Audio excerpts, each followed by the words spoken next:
So my mother was incarcerated multiple times, and she would always bring these Gideon's Bibles from the jail, which they kind of give you as a gift whenever you're incarcerated. And she would write notes in the margins of the Bibles, and sometimes I would read those just for the margin notes to see what she was thinking.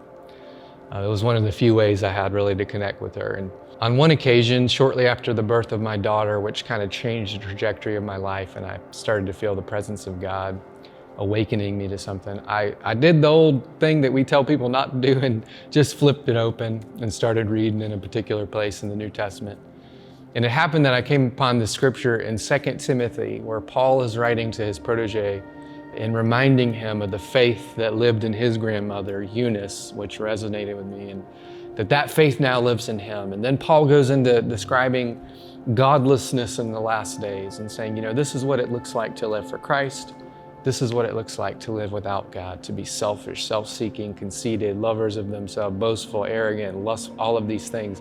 And I'm reading through that checklist going, me, me, me, me, me. And in reading that scripture, I felt this presence of God, that something was moving in my soul. And the only thing I knew to do was turn out the lights, get in the shower, and get on my knees. And I prayed.